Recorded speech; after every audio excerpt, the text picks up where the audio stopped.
Nagyon rá vagyok kattanva azokra a történetekre, amikor egy-egy játék annyira rossz döntések sorozatát hordozza magán, hogy konkrétan csődbe viszi a stúdióját. Nem értem, hogy lehet az, hogy van egy ilyen iparág, ahol a termékek sok-sok évig készülnek, úgy, hogy közben mintha hozzá nem értők is hoznák a döntéseket, és aztán ha az a termék nem úgy teljesít, ahogy kéne, akkor mindenkinek felmondanak, mindenkit elküldenek, a cég lehúzza a rolót, és talán a hitelezőket vissza tudják fizetni.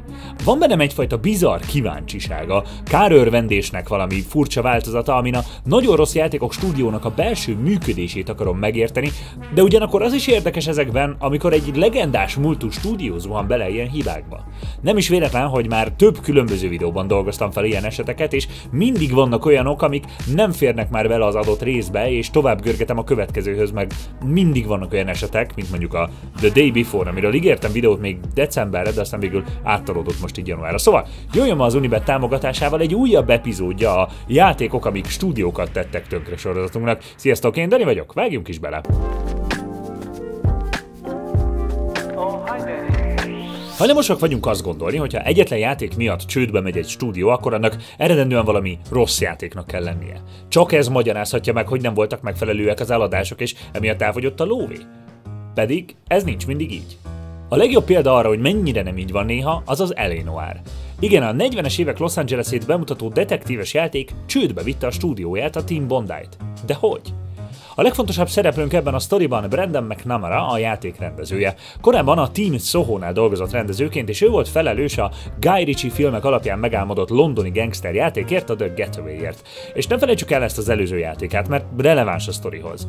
A cím még eredetileg a PS2-vel együtt jelent volna meg, launch címként, de aztán 27 hónapon át késett, és csak 2002 végén jelent meg, mert hogy akkora részletességgel akarták a játékbeli Londont kidolgozni. Na most, az első rész megrendezése után McNamara Ausztráliába költözött, megalapította a Team Bondi-t, és elhatározták, hogy egy 40-es évek Los Angeles-ében játszódó noir detektív játékot akarnak fejleszteni, kifejezetten a legendás hollywoodi noir filmekből inspirálódva. Az ötlet megtetszett a Sony-nak, akik be is vállalták a kiadást, bár pár évvel később ez végül átkerült a Rockstarhoz. A Rockstar nyilván a távolság miatt is nem tartotta annyira rajta a kezét a témán, pár havonta találkoztak csak a fejlesztőkkel ellenőrizni, hogy állnak.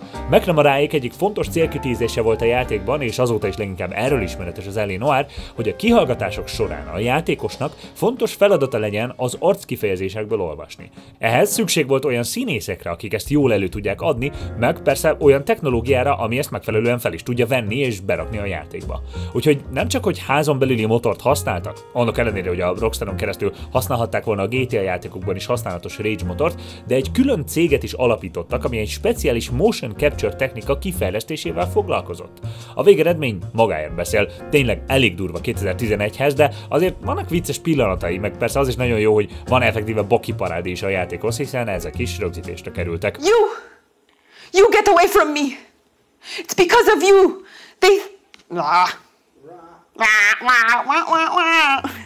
Megjelent a játék 11-ben, a kritikusok szerették, jól is fogyott, megkerülhetetlen pillére lett a játékiparnak. Akkor mégis mi történt?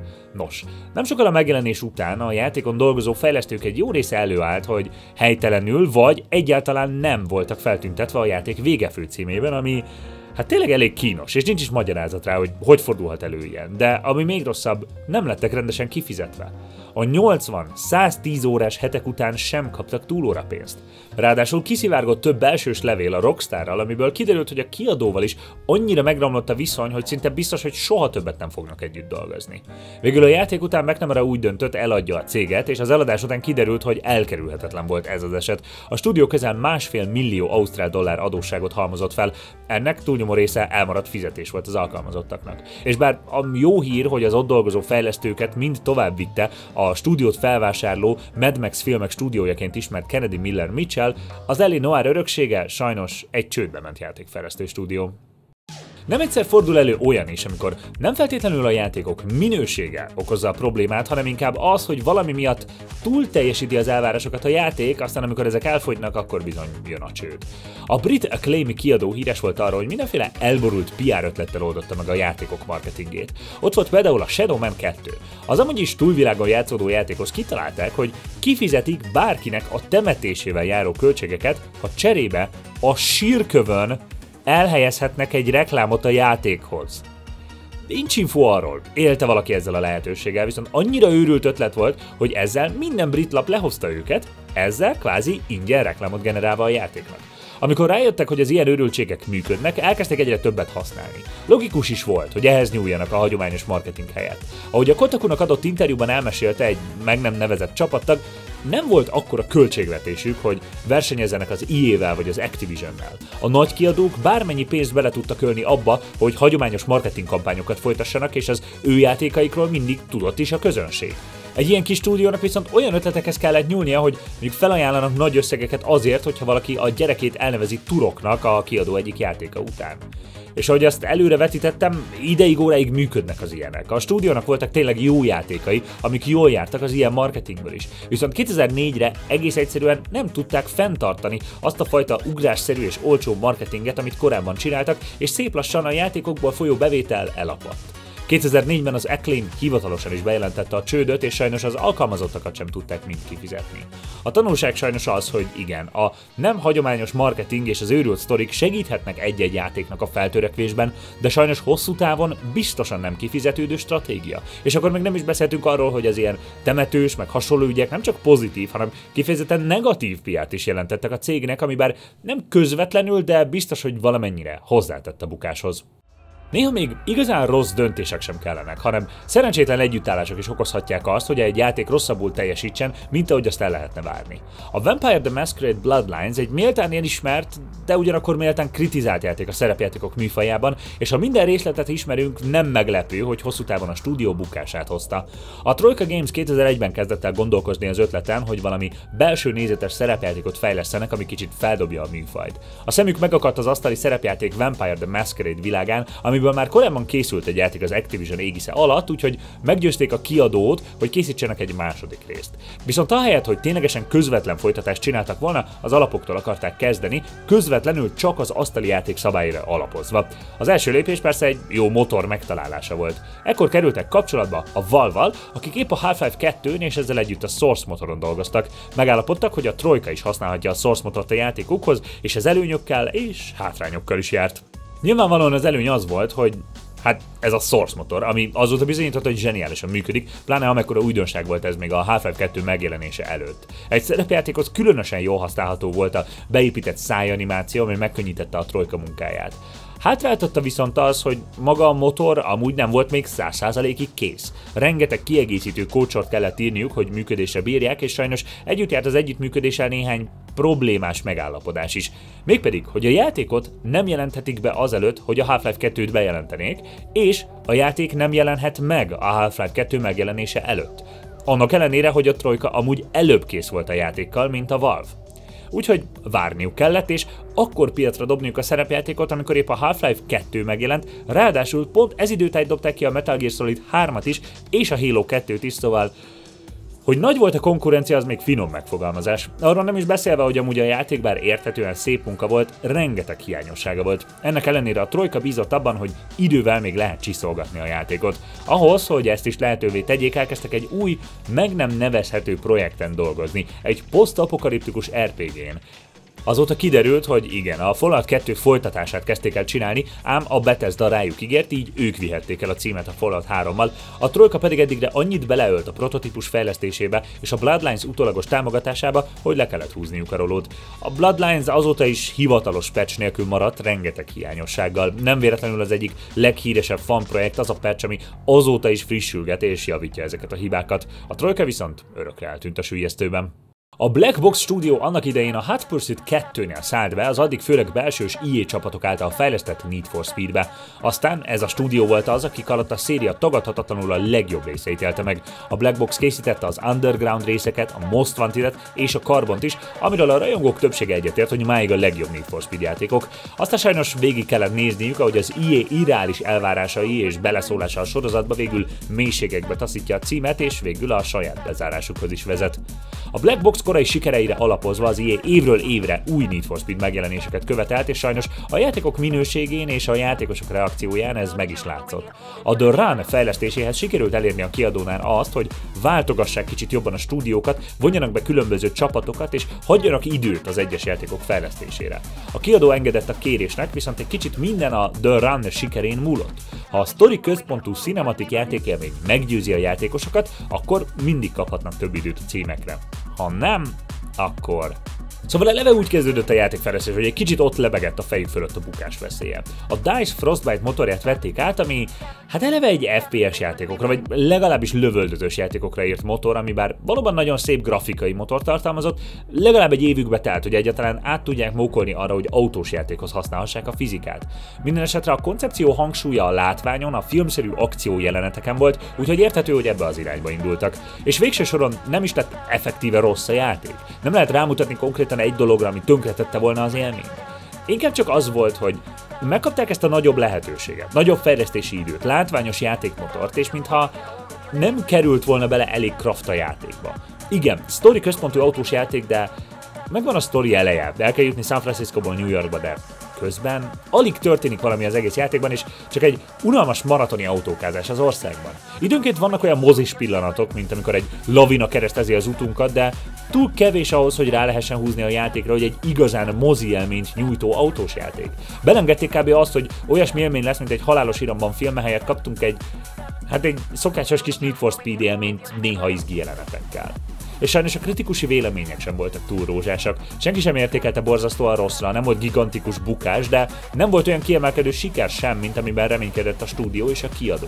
A Black Box soha nem lett hivatalosan emiatt háttérbe szorítva, de nyilvánvaló volt, hogy a Run megjelenése után szép lassan besorolták őket más stúdiók alá, kiegészítő munkákat kaptak, átnevezgették őket, és aztán néhány évvel a The Run megjelenése után teljesen megszűnt a stúdió.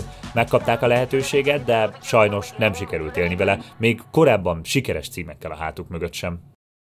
És igen, a The Day Before. Még nyáron készítettem videót a csaló fejlesztőkről, akik a fejlesztés alatt végig ígérgetik a játékot, aztán amikor eljön a megjelenés ideje, lelépnek a pénzzel, és kiderül, hogy nincs semmi abból, ami készült.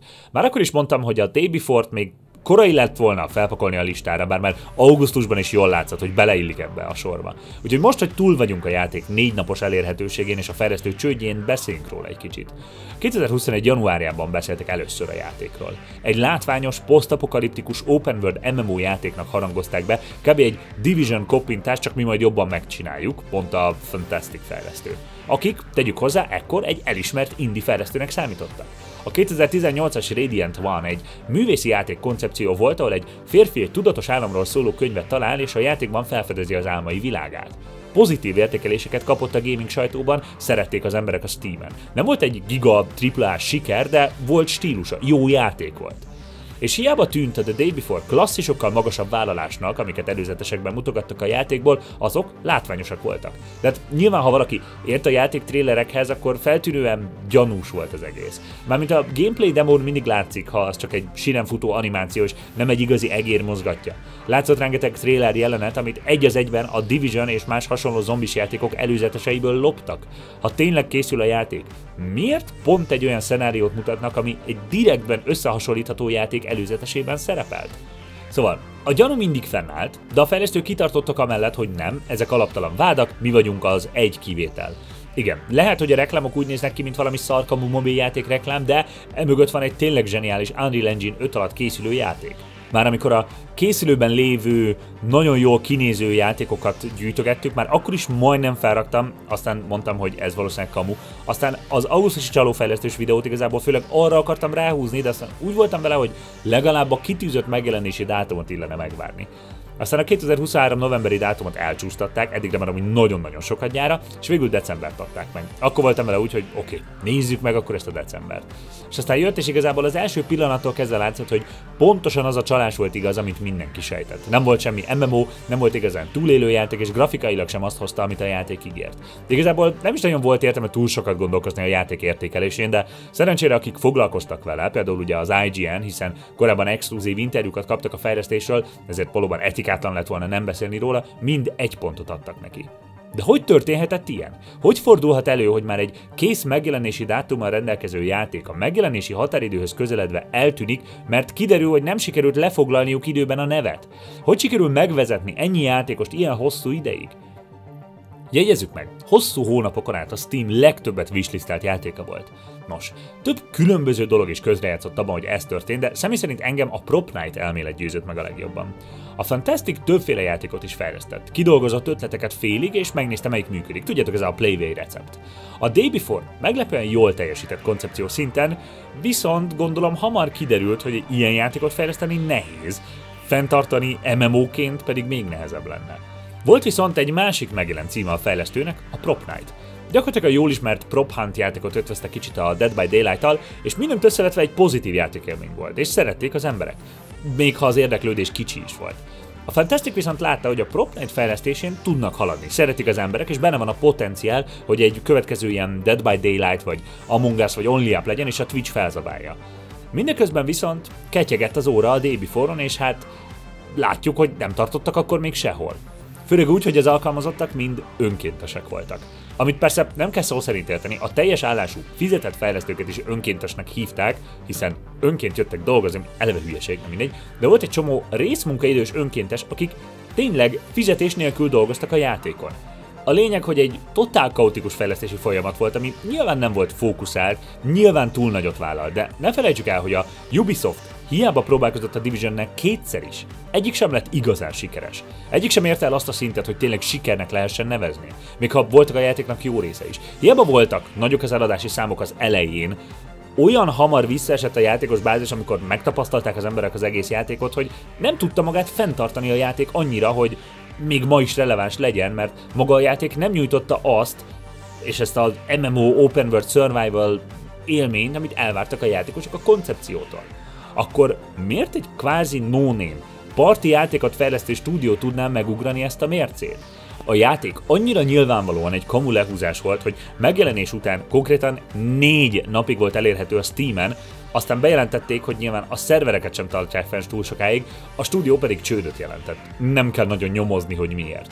Pedig amúgy, hogyha az olyan címekre fókuszáltak volna, mint a Prop Night, valószínűleg egy kisebb, de fenntartható sikert értek volna el, amivel hosszú távon finanszírozhatták volna a nagyobb projektjeiket.